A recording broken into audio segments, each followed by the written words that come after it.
This is an unintentional DIY project. I've got this, which is the vent installation kit. I've got some lap sealant, and I have a brand new fan. So what you don't know is behind me, obviously my trailer, you may have observed weather cover over my ceiling fan. What you didn't know is that covered a broken door. Me, being me, and Dana, zipped down to our local Camping World and purchased a new lid. No problem, right? I got a Fantastic Fan lid. It's got the little army thing in the right spot. It's got the stuff, right? The hinge is proper. It's not one of these Camco operations where it's got a different kind of hinge. I thought, wow, you're really set up well. So I get home, and I guess the only thing I got to do is I just have to show you. So I'm going to climb the ladder over my right shoulder here and show you guys. Oh, this is when I fall off the 6-foot step ladder. So, anyhoozle, we're back. This is the old hinge to the old lid. As you can see, she broke off decades ago. And this is the top of the fan. So I went to install this, and what should be poking out right here in the foreground should be a little arm that goes up and down to lift and lower the lid. Well, then I discovered inside that device is broken. So now I've purchased a $50 new lid, which fortunately they took back, and I needed a little army thing. So Dana and I discussed it, and we'll continue inside. The lights in here. Let's get some light on the situation. Anyway, this thingy would have an arm that would protrude out, and then this little ratchety thing, or actually screw, would thread on there and raise and lower the arm, which in turn would raise and lower the vent. As you can see, like most of my projects, this has gone horribly wrong. So I got the new lid. This thing's broken. I'm not willing to experiment on Amazon and try to modify something. I got to the point where Dana and I were talking, and we decided that rather than chase parts around, the other thing you can't see, and I'll lift you up here, is that like these blades, I don't even know if it'll show up on camera. This thing is an original. On top it says it was manufactured in February of 1999. So this is an old dog. Anyway, probably needed to be replaced, although it works, but it does kind of whine when it goes. So our mission, should we choose to accept it, is to take the old one out and install this new one. To that end, I have the recommended stuff. I've watched no videos. I think, and of course, so when I talk about going somewhere and purchasing something, it's an hour away. So we just got back from our second trip to Camping World to obtain this fine specimen of a ceiling fan. As you will see very obviously, this thing is way too thick. So that will require modification, but this is the new unit here. It has this bezel which goes on the inside of the RV. Again, I'm gonna have to figure out a way to cut that down. Don't need that for now. And this is I guess the brains of the operation, if you will. Something to open and close. Boy, that doesn't, I gotta be honest, the little widget on the back that opens and closes it, this is not inspiring confidence in me, but whatever.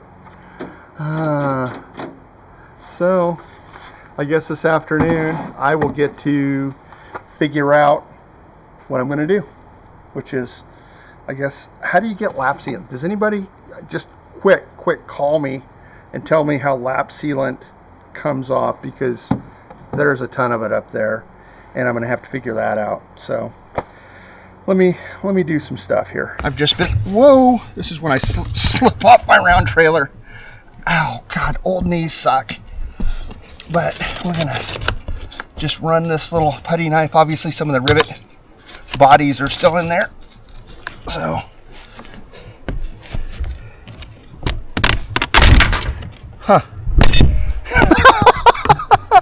Sorry. Okay. Well, we got wires. And by the way, trailer manufacturers, how come you put these little freaking deals on there? I hate that. So you can see this is super thin. I don't think we're going to be running screws in on these guys. All right, so I got my Sharpie. I've gone down below and I've kind of located this situation down there. I'm just putting some lines on here because to my way of understanding, the next stop is going to be to put this tape, which in the videos, I did watch some videos last night, generally seems like this butyl tape gets applied to the bottom surface of this. I considered doing it directly to the fiberglass. I've cleaned the fiberglass in spite of the debris you see around, but the edge that we're mating to, I've cleaned. And then I purchased this set of screws that are supposed to be stainless steel, appropriate for this. My plan, since this is such a thin application, is if they do poke through and they're noticeable or there's an issue, I will just take some cutters. I've got some blue handled Kleins. Fun fact, little trivia for you. If you're in the electrical trade, you probably know this, but Klein tools, these side cutters that you see me using, if it has a red handle, it is for copper. If it has a blue handle, it's for steel. So that the more you know. Anywho, I'm going to get back to that. I'm going to turn the camera off and get to putting this tape on this and getting it stuck down. Again, I put reference lines because I've already got it spaced out down below. But that's my method for doing this. Again, this is a how I did it video, not a how-to video, so consider that. This is the lamest video production ever. So I just set this down. I've got it lined up with my reference marks. I don't know if they show up in camera, but basically just Sharpie marks on the top of the trailer here. But I was going to film it, me putting it down. So anyhow, I'm going to try to thread these screws in.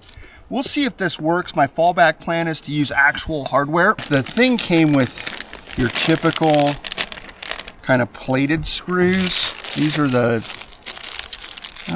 like a nut driver would put them in. Anyhow, they're fine. In my experience, these probably aren't stainless. So I did purposely buy stainless steel kind of button head screws here. And I'm just going to kind of go around. The butyl tape's in there. Wires are poking down. Everything looks good down below. And so there are, these are definitely stainless steel because they don't stick to my drill bit. Anyway, there's these pre-drilled little screw holes. Let's see how one sticks in here.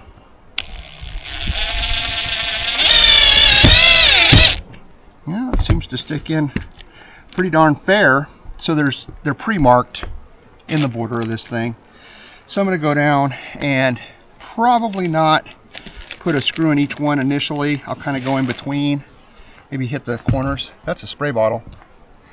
Dana's walking by reviewing my work. So I've got to try to get all of this stuff off here and clean up. I knew I shouldn't have tossed my... So what I need to do to prep for the sealant that we're going to apply here in a minute. So what we have to do is I'm going to use some simple green because frankly my solar panels could use a good cleaning. Clean up the roof basically, and then I'm going to take either paint thinner or rubbing alcohol. So we'll see what I've got in there and wipe down the surfaces around here. And so what this compound is supposed to do is you kind of spread it around. It's called self-leveling. Give me a second. I'll read the thing here in a few minutes. But anyway, it's a self-leveling compound. So you just kind of squirt it everywhere, and then it kind of runs. And whoever maintained this trailer before was like really on this stuff. If you have a nice Casita, unlike mine, you'll have little white caps over all the rivet heads and all the other hardware. That is not mine. Someone has used silicone and like the big globby 1980s type silicone. In fact, I'll show you an example. Like this silicone, which it turns out does not stick to fiberglass super well. So I'm gonna redo it. I'd really like to go back to kind of the factory look as much as I can. Dana and I have plans of bumping this thing out at some point, although these mechanical projects tend to take precedence over that situation. Anyway, I'm just using the old weather cover here as a bin, and I guess we'll kind of do this off. Whoops, I keep finding stuff. And now there's a truck driving by. Well, we'll touch base in a little bit. All right, the single most unprofessional install of, what do you call this, rooftop fan continues. So here we go with the, again, I just want to take any contaminants off the fiberglass. I'm using, what is this stuff called? 99% isopropyl alcohol. And I'm just scrubbing the surfaces to include the surface around the screws. I never knew it, but my caulking gun has a end cutter thing. So what I do know is this little wire thingy flips out, and that's how you open your caulking tube, is to do that. Yeah, that's a nice shade of white. And we'll put the wire thingamabobber back in here. All right, we're gonna start applying this. I'm gonna go on this side first because I can see it best.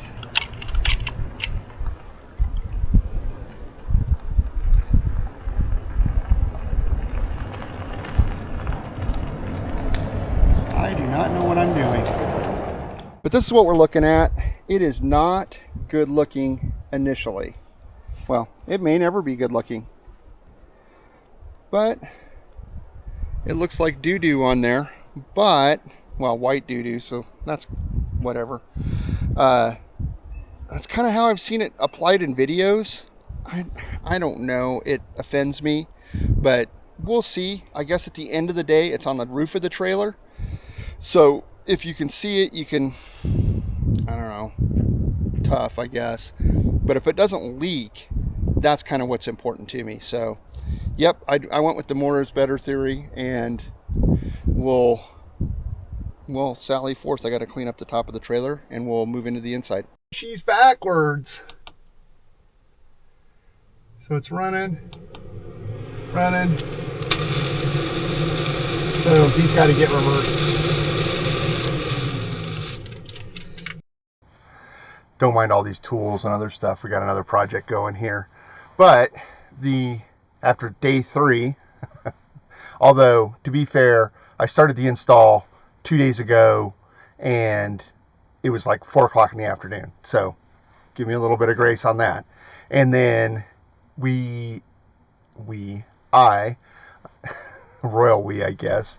Anyway, I installed it yesterday. I was on kind of a firm timeline. There was movie day with the kids, so I had to jet into town. Not had to. I wanted to go see the movie with my kids.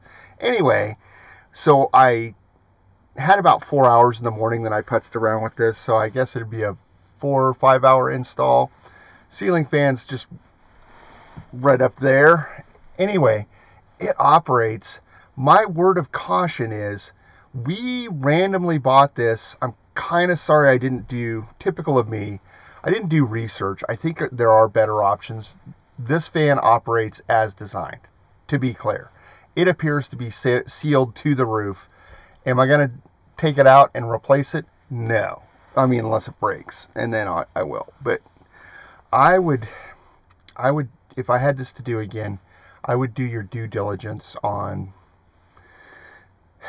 maybe Amazon or some other website where you kind of coldly do the, review the stats. So I had this thing all the way installed, like screwed in, glued in, all the stuff, the tape, the self-leveling compound that you put on the roof of the RV, all that stuff. And then I connected the power to it, and it doesn't reverse. And it's not supposed to reverse. It never was designed to reverse. And I was like, oh, no big deal. I guess I'd rather have it blowing in than out, because currently it blows out. And so I reversed the polarity on the wires. Well, it has electronic control buttons, which I think is the hampering factor there. So you can't reverse the polarity. So currently the fan works as designed, but it is simply an exhaust fan. It is not a blow-in fan. it's a pretty simple fix. It doesn't require me to, get a different fan, because this one's not returnable at this point. It's all, there's cutting involved in some of the, like the bezel that goes around the edge of the fan. You have to cut that down. I'm sure Camping World would not be excited for me to march in there with this pre-installed fan that wouldn't fit anything else, because now I've cut the thing. Most RVs have a roof like that thick. My roof's like this thick. So that's not a thing. So what I think I'm going to do, which I do all the time, is I am going to, you hear the woodpecker on my metal building.